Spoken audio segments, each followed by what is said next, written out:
Good afternoon, viewers. You're watching the Friday edition of 6 Stories at 6. I'm Rakshita Mishra with you. The axis of terror, viewers, has been exposed on record by the Indian Army. How India fought not one but three adversaries during the Operation Sindoor. What does it mean? We'll decode that for you. And as India continues to fight against terrorism, the backlash against allowing Pakistani players to play Hockey Asia Cup in India is growing. India cannot forget, India cannot forgive what happened in Kashmir.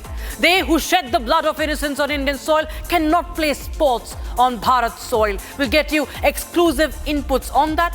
The time, viewers, has now come for UK's Royal Navy jet to say goodbye to Kerala. It's going to be airlifted, but first it will be dismantled. The insights on the same on the show this evening. Politics also is exploring on assault on non-Marathis in Maharashtra. Now, Chief Minister Devendra Fadnavis has spoken out, and we'll get you more on that. Also, in the latest security operation in Manipur, forces have recovered a huge cache of arms and ammunition. And finally, viewers, after being snubbed by India on the Dalai Lama succession, Beijing now warns of jeopardizing ties. It is politicizing the succession of the Dalai Lama. First, we start with the top story on 6 Stories at 6, viewers. The Indian Army today put on record that India fought against three adversaries during Operation Sindoor. It's a significant revelation on the deepening strategic nexus between China and Pakistan. And the Indian Army has confirmed that China leveraged the recent India-Pakistan war or conflict as a live laboratory to test its military hardware and technological capabilities. Lieutenant General Rahul R Singh, Deputy Chief of Army Staff, has highlighted today the extent of Chinese involvement, saying that over 80% of Pakistan's military equipment is of Chinese origin, and that China provided real-time support, including sharing sensitive operational data. The acknowledgement now points to an evolving security paradigm, viewers, that India faces not just as a two-front challenge, but a coordinated triad that involves Pakistan, China, and increasingly other regional actors like Turkey. This development has renewed the calls for a more robust and future-ready air defense system as well to safeguard India's critical infrastructure and civilian centers in the event of future hostilities. Meanwhile, listen in to what Deputy Chief of Army Staff had to say. Few lessons that I thought I must flag as far as Operation Sindoor is concerned. Firstly, one border, two adversaries. So we saw Pakistan one side, but adversaries were two, and if I would say actually four or three actually. So Pakistan was the front face. We had China providing all possible support, and it's no surprise because if you were to look at statistics, in the last 5 years, 81% of the military hardware that Pakistan is getting is all Chinese, 81% of that. So it's no surprise. And China, of course, the good old dictum, killed by a borrowed knife, 36 stratagems that China talks about, killed by a borrowed knife. So he would rather use the neighbor to cause pain than getting involved in the mud-slinging match on the northern border. So that is what he's seen. And another thing that China perhaps has seen is that he's able to test his weapons against, say, various other weapon systems that are there. It's like a live lab which is available to him. So it's a good. That is what is something we have to be very, very cognizant about. Again, Turkey also played a very important role in providing the type of support that was there. Bayraktar, of course, he's been giving from before. We saw numerous other drones also coming in, landing in the face of war, during the war, along with trained sort of individuals who were there. When the DGMO level talks were going on, Pakistan actually was mentioning that we know that your such and such important sort of vector is primed and it is ready for action. I would request you to perhaps, pull it back. So he was getting live inputs as far as from China. So that is one place we really need to move fast. So they were getting live inputs from China, viewers. This has been exposed time and again. In fact, Pakistan itself exposes that. Just take a listen to Pakistan's admission. Defense Minister Khwaja Asif had said just a week back how China continues to share intel with Pakistan. These days, the countries which are close to each other, strategically speaking, they do share, intelligence. they do share. So specifically on on- Indian air defenses or missiles and they do flight share. paths. So it is very normal if we are sharing any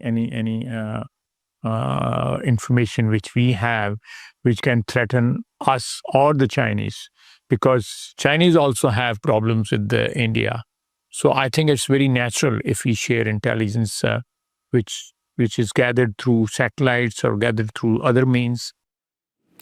Meanwhile, viewers, we have, of course, more updates coming in. We have,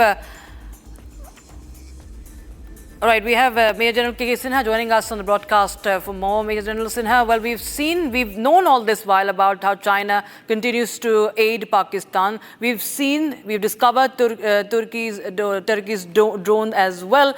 Now that our army has put it on records, what really changes? With China and Turkey also being named by the army on record, and what sort of a challenge this axis of terror now poses? Good evening, Ranjay. See, the deputy chief today, he has put in straight record, when starting with saying that it is not a surprise. We were knowing that, the Pakistan and China have hands in glove. And what he said, which is very important to underline and score, that, China has got a tendency to, borrow a knife and then use that knife, against the adversary. So as for, point to note it, that, the three adversaries and the same frontier, which the Indian military might has able to take on, right and proper. And they have to kneel down, they have to beg, to stop it. And India has done it, in style, and Indian military has done it and shown its prowess the way it has carried out. We were also surprised, being, I have got 40 years of military service. See, when you only do not see in a combat, but this is the first time, if you see in the history of India and Pakistan and China, since we have got the independence, this type of hands in glove, three countries joining against you, and you absolutely come out victorious in that, where the adversary has to kneel down and beg for, the ceasefire. That is very important. 81% odd weapon and equipment which is coming from China, and testing it in the combat condition. He has brought it out. And in this, whether it was, their complete aerial system, there is a weapon equipment like radars and all those things, missiles. More or less everything has come out to be a failure. I do not know the validations will be carried out, especially of the air power in J-10 and J-20 series of, he had used those. And that validations in the military must be carrying out, especially the Air Force. They will come to know how they have performed on ground and how we are able to infiltrate through, because this battle was 4 days, very intense. We were cautious on the first day, but last 2 days it was all out in our favor. We had the supremacy of air. We were able to destroy. We have penetrated their complete air defenses and hit them so hard. Not only the terrorist target, the military infrastructure. That, I think, setback which China will be, actually licking their own. The Pakistan must be licking their own. And the Turkey, which provided the, drone, basically TV2 drone, but they are and trained operator. Right. That is something the world has seen, and that's why the world has become more sobering after this Operation Sindoor 4 days intense fighting. All right, sir. Major General Sinha, thank you so much for joining us with your insights and your thoughts on that big development that we're tracking today on 6 Stories at 6. Viewers, now we shift our focus to the other big story. Now, we understood how India prevailed over the three adversaries. That includes Pakistan, that was on the forefront, of course. And now this is the debate over Pakistan's participation in Asia Cup 2025 hockey tournament that is set to take place in India, in Bihar. And the sports governing body, Hockey India, has said that no call has been taken yet. They don't have any confirmation yet from the ministries, from the centre, about the Pakistani team's participation yet. In fact, the federation also adds that there has been no communication from the relevant government authorities on the matter, and they are okay going ahead without Pakistan being present in the qualifying tournament. Listen to what Dilip Tirki, the president of the Hockey India, has said. अब तक हमारे पास hockey India के पास ministry की ओर से, government की ओर से officially communication कुछ आया नहीं है, अब तक मिला नहीं है। आप लोगों के जरिए, मीडिया के जरिए हमें सुनने को मिल रहा है। सो मिस्टर तिर्की, क्या आप हॉकी फेडरेशन क्या मिनिस्ट्री से ये क्वेश्चन उठाएगा कि क्यों अलाउ किया जा रहा है पाकिस्तानी टीम को, और वो भी जो पहलगाम टेरर अटैक के बाद जब हमने सारे टाइज अभी बंद कर दिए हैं, तो क्या ये क्वेश्चन नहीं उठ रहा है? क्योंकि ये लोगों के बीच में भी यही सेंटिमेंट्स है कि क्यों अलाउ किया जा रहा है इस टाइम पे। हॉकी इंडिया हमेशा हम ये कहते आ रहे हैं कि गवर्नमेंट के डिसीजन जैसा कहेंगे, जैसा आप ऑर्डर देंगे, उसी के मुताबिक हम चलेंगे। आज भी हमारे स्टैंड वही रहा है। जिस हिसाब से गवर्नमेंट ऑफ इंडिया हमें फिर डायरेक्शन देंगे, उस हिसाब से हम चलेंगे। पहले तो जो भी था वो भारत सरकार पर ही हम लोग, तो जो भारत सरकार का डिसीजन होगा, जो भारत सरकार इस पर निर्णय लेगा, हम लोग पूरी तरह से उनके निर्णय पर थे कि जो भी भारत सरकार का निर्णय होगा वो हॉकी इंडिया फॉलो करेगा। हमको चैनल के माध्यम से ही मालूम चला है कि पाकिस्तान टीम को एशिया कप के लिए और जूनियर वर्ल्ड कप के लिए मेरे ख्याल से भारत सरकार परमिशन दे दिया है आने के लिए, तो इसके लिए हम लोग तैयार हैं। तैयारी कैसे चल रही है? ऑफ कोर्स जो पॉलिटिकल टेंशन है, जो बायलैटरल टेंशन है दोनों देशों के बीच, उससे ये प्लेयर्स का कैसा इम्पैक्ट पड़ता है? आप इसके बारे में कुछ बताइए। देखिए, जब दो कंट्री में आपस में अगर बहुत ये होता है ना, तो मेरे ख्याल से खिलाड़ी ही ऐसे होते हैं जो दोनों कंट्री का जो माहौल है वो थोड़ा ठीक करते हैं। And senior sports journalist Devashish Datta joins us on the broadcast. Mr. Datta, well, this is a raging debate that is going on right now. It's been just 2 months to the Pahalgam terror attack. There has been a history with Pakistan when it comes to terror attacks, and we've engaged with Pakistan time and again on multinational events. But this time, India is saying no, and India has, carried out the biggest ever operation against Pakistan. It's unprecedented. And now, welcoming Pakistani team on Indian soil, sir, is something that is not going down well with the Indians. The Hockey Federation, the Hockey India is just passing the buck right now. There's no official word from centre. How do you see this, sir, and what are your thoughts on this? Let me use one cricketing phrase. It's very simple that, it was almost a bouncer which was just knocking down our heads. And bolt from the blue, we are all surprised, not pleasantly surprised, but we are shocked with the decision. I would like to know who are the persons behind taking these decisions. I would like to know, because are we to believe that government is backing this decision?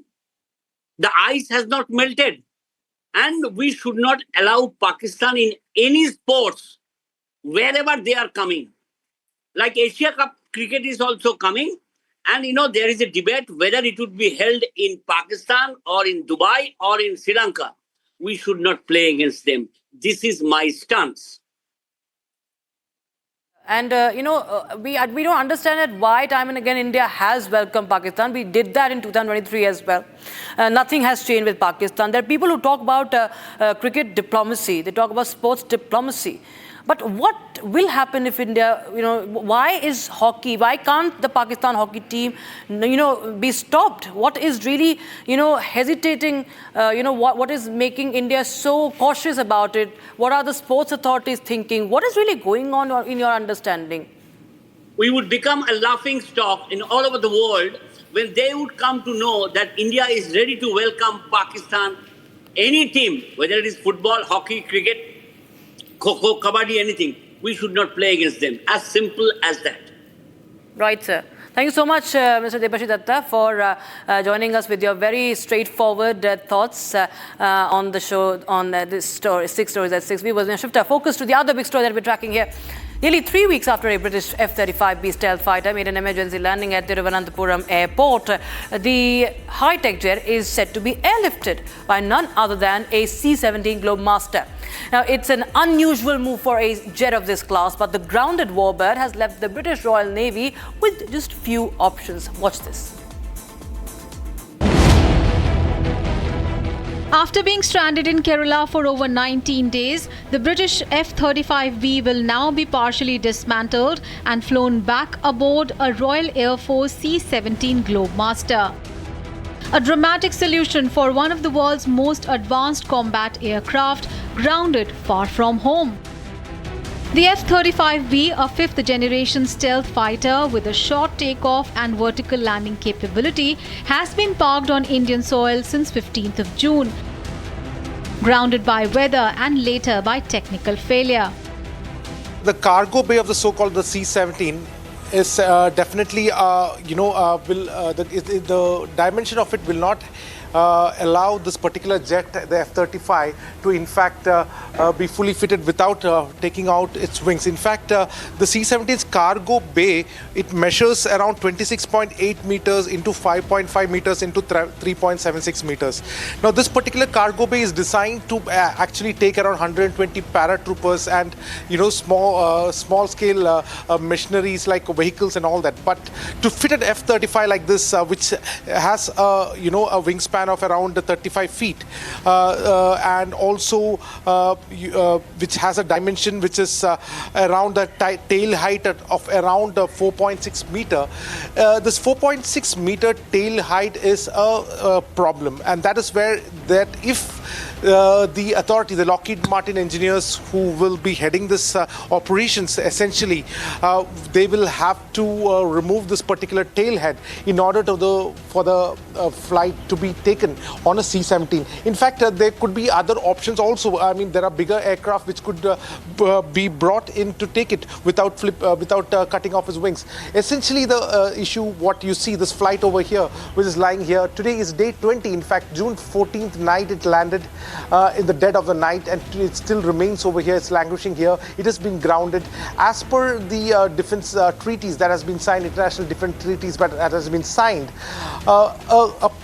this plane where the location of this plane, where this plane is right now, it is considered as a country. So essentially, there cannot be any Indian who's supposed to even go there. So that is a rule which India also abides by. And this particular aircraft, which landed over here due to a technical failure, mostly been stated as a hydraulic failure. What we understand is that for 20 days, the crew members have not been able to identify what the exact problem is. And also, tomorrow they are likely to come, a bigger crew member, around 30 members are supposed to come in a special military aircraft over here in Thiruvananthapuram in this very bay.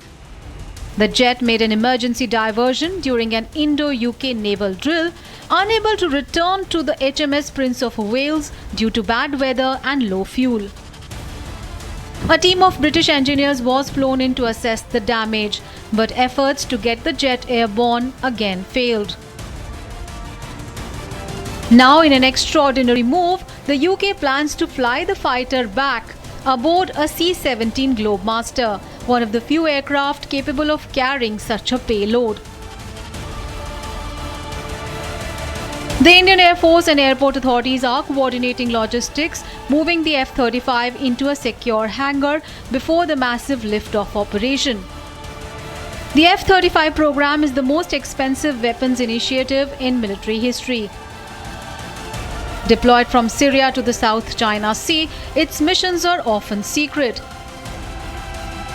But this one, grounded in Kerala, has become its most public chapter yet. In a shocking case from Mumbai, 7 members of Raj Thakrae's Maharashtra Navnirman Sena, the MNS, has been accused of brutally assaulting a Mumbai shopkeeper for not speaking Marathi. Now, they were released just shortly after being detained, viewers, triggering widespread outrage and questions over political impunity. The incident took place late Sunday, viewers. We're talking about this today. And now there has been a political reaction that have come in on that. There have been a war of words that in fact has entailed. In the latest, we have the Maharashtra Chief Minister Devendra Fadnavis assuring strictest action on that. Listen in. देखिए, Meera road की घटना के तुरंत बाद FIR भी दाखिल हुआ और कार्रवाई भी हुई है। इस प्रकार से कोई भाषा के आधार पर गुंडागर्दी करेंगे तो हमारी सरकार उनको छोड़ेगी नहीं, उनके ऊपर कार्रवाई करेगी। मैं वापस कह रहा हूं, स्वभाषा का अभिमान होना चाहिए, मातृभाषा का अभिमान होना चाहिए, पर उसको आगे करके अगर कोई गुंडागर्दी करेगा तो सहन नहीं किया जाएगा। कल जो मीरा रोड ने कुछ दिनों पहले जिन्होंने वो 6-7 लोगों ने जिन्होंने हाथ उठाया, उनको पुलिस ने गिरफ्तार कर चुकी है, कड़ी से कड़ी कलम लगा चुकी है और उनके ऊपर जो एक्शन लेना है वो शुरू हो चुका है। आप इस बारे में बिल्कुल चिंता मत कीजिए। मैं उनको आश्वस्त करता हूं, ये सरकार ये पूरी तरीके से उनके साथ में है। इनके स्टेज पे आने वाले जावेद अख्तर भी क्या बहुत शुद्ध मराठी बात करते हैं क्या? नल बाजार और मोहम्मद अली रोड में क्या मराठी बात करते हैं क्या? शुद्ध मराठी बात करते हैं क्या? है क्या इनको हिम्मत? जाके बोलो मदरसा में, जाके बोलो मस्जिदों में कि आप तुम्हारा अजान ये मराठी में ही होना चाहिए। है इतना हिम्मत? आगे देखिए होता है क्या। आप थोड़ा विश्वास हमारे सरकार के ऊपर रखिए। कल 2 दिन से हम सभी एक्शन मोड पे चले गए। हमारे मुख्यमंत्री जी हर चीज पे कड़ी नजर रखते हुए इनको करारा जवाब मिलेगा। इतना आपके चैनल के माध्यम से उनको बोल रहा हूं। Now, it was in a significant crackdown on illegal arms. Security forces in Manipur have recovered a massive cache of weapons, ammunition and explosives during extensive search operations carried out from the midnight of July 3rd to the morning of 4th of July across the hill districts. Now, acting on specific intel inputs, joint teams comprising Manipur Police, Assam Rifles, the Indian Army and the CAPF launched coordinated operations at multiple locations in Tegnopal, Kangpokpi and Chandel and Churachandpur districts as well. Operations targeted suspected areas where warlike stores were also believed to be concealed. My colleague Johnson is joining us live on the broadcast from the state. Johnson, tell us more details about this mega operation, because warlike stores have also been concealed here and it's a huge cache of arms. Yes, Rakshita, today in a major development in Manipur, the security arrangement and the security forces, combined security forces of Manipur Police, Central Forces and Assam Rifle Armies, in the intervening midnight of 13 and the 4th, in the intervening midnight of the 3rd and 4th of July, today itself, the combined security forces launched a huge operation in the hill districts, namely, as we mentioned, in Tegnopal, Kangpokpi, Chandel, and Churachandpur. In that major operation, major arms, in total numbering of 203 arms and ammunition of total of 160 MOs of different arms have been recovered by the combined security forces.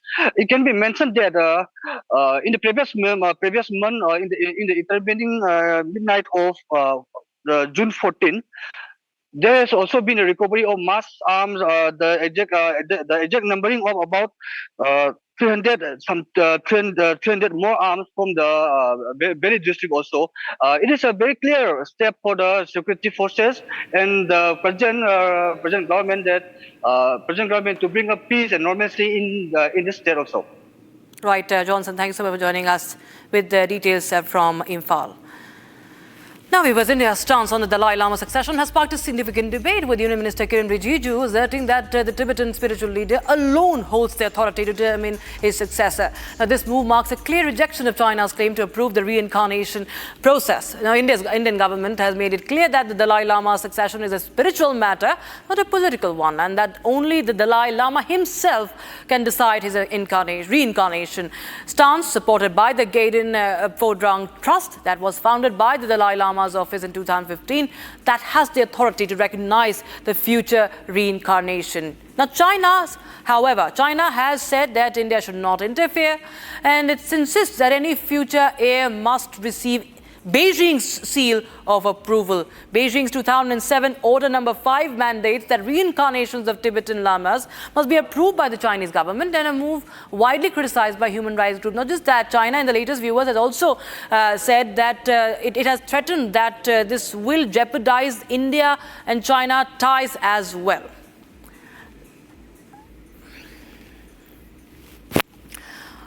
Right, with that, it's time to take a quick break, viewers. That's all we could pack in this edition of 6 Stories at 6. Thanks for watching.